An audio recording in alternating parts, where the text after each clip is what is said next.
Hey there, chessvideo.tv fans.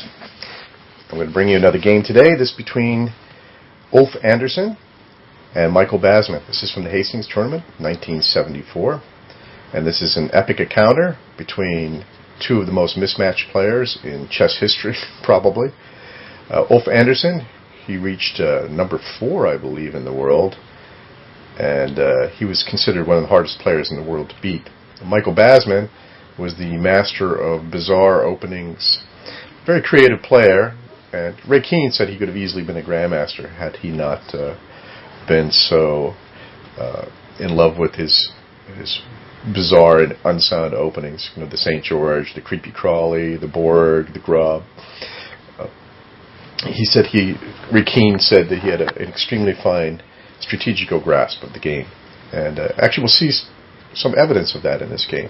So anyway, Andersson was rated about 2,600. Basman was rated about 2,400 at the time of this game. Andersson's one of the top grandmasters in the world. Basman is a lowly English international master. So, as you saw on the title card, this is known as the Immortal waiting move game. Let's get right to it. So, Andersson begins knight f3, and Basman typically replies with something unusual, b6. Now this is not so unusual today, but back in those days, this is the English defense. This was practically unknown and very provocative. Now, probably White's most testing reply here is e4, trying to go into an Owen's defense. And Owen's defense has a pretty poor, deservedly poor reputation. But Andersson makes no attempt to refute Black's play at all here. g3, bishop b7, bishop g2, e6, castles, d5, c4. Andersson, he loved these passive but sound positions, and his technique was usually to wait out his opponents and then grind out equal-looking endgames. He had remarkable endurance and basically wore his opponents down, getting the half point or the full point from the endgame. Here we go. So knight to f6, d4, bishop e7, knight c3, castles, knight e5, h6, bishop f4, a6, rook c1, rook a7, and Andersson resolves the central tension here.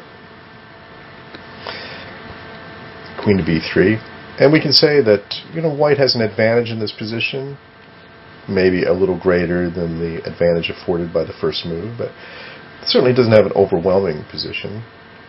But Black is completely solid here, and he just lacks risk-free counterplay. So he decides to curl up in a ball, and of course Basman was well aware of Andersson's characteristics as a player, and I'm sure he decided to deliberately turn the tables on him, and you'll see what happens next. So Andersson, of course, being rated 200 points, is going to feel pressure to do something against this upstart, cheeky international master.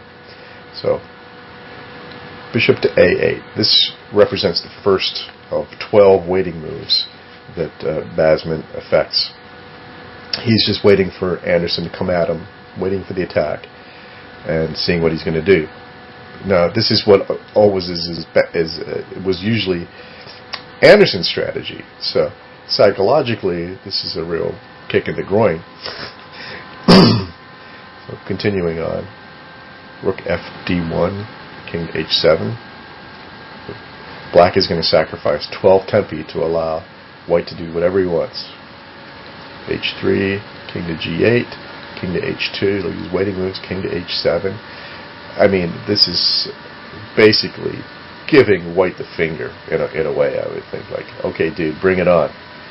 g4. Now, this is the kind of move that Andersson would not normally have usually played, because I said he was very circumspect as a player. But, you know, I guess he feels with the rating point difference, he's going to lash out with an attack. He's going to punish Black.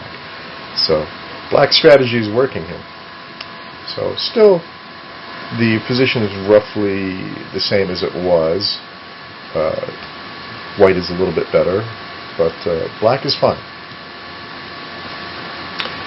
Okay, so king to g8, bishop g3, bishop b7, e3, bishop to a8, a3, bishop to b7, and now, I guess Andersson figured he's run out of useful waiting moves of his own.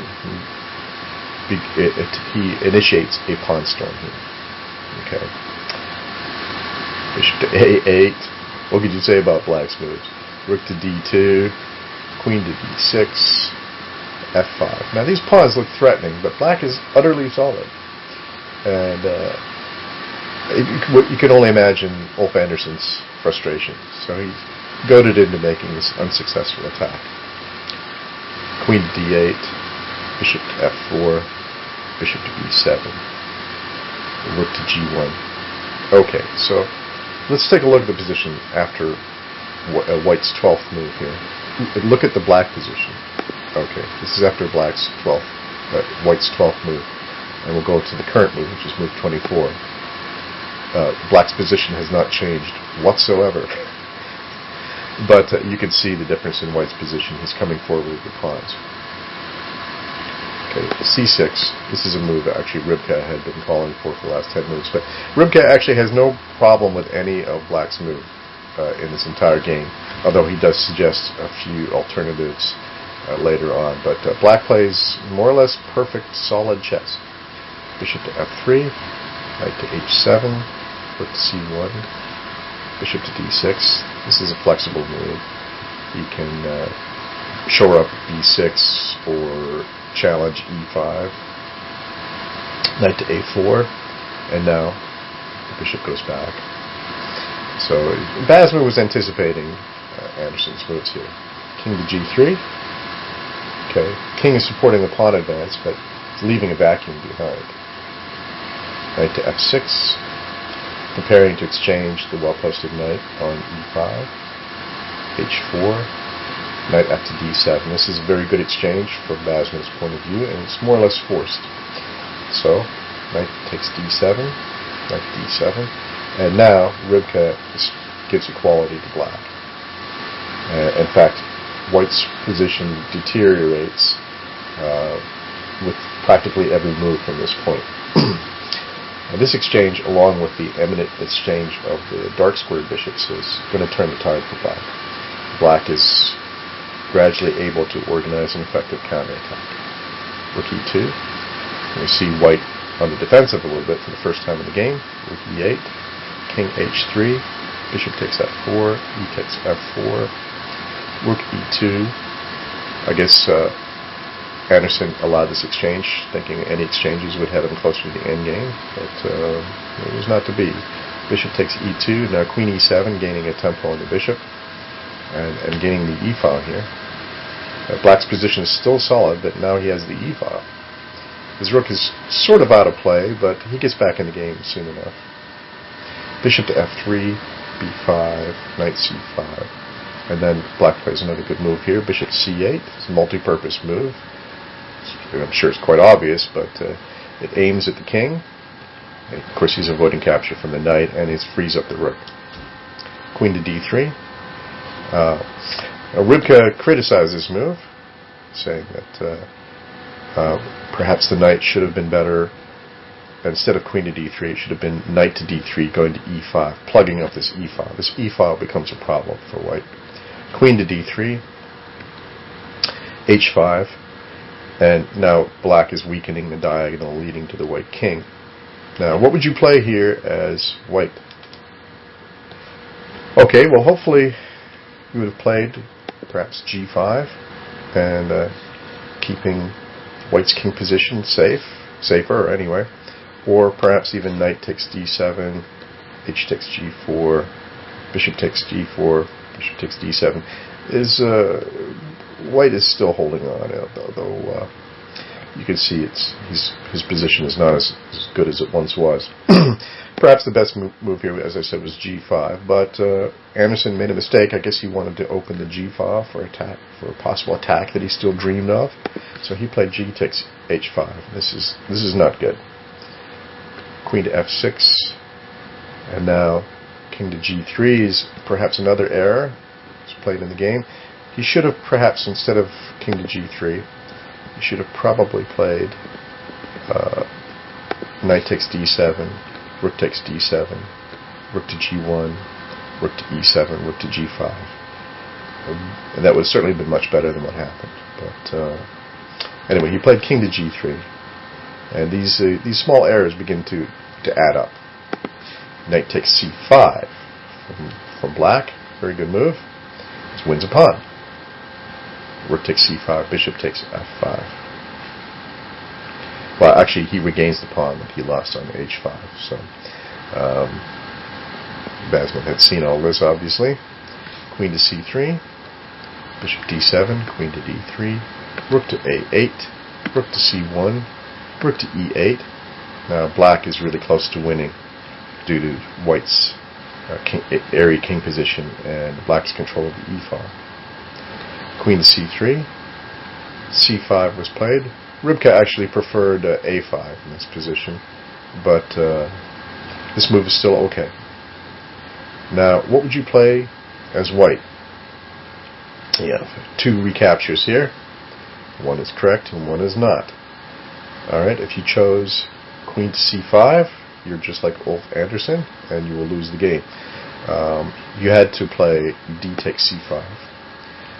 d4 would have been the likely continuation. Queen to d2, rook to e3, rook to e1, rook to e1, queen takes e1, queen to f5, queen to e4, queen takes c5, queen to e5, queen to c4, and now black's advanced pawn gives him the advantage. White's not lost, however, and perhaps Ulf Andersson's endgame strength might have been enough to hold this, but it was certainly better than what occurred in the game.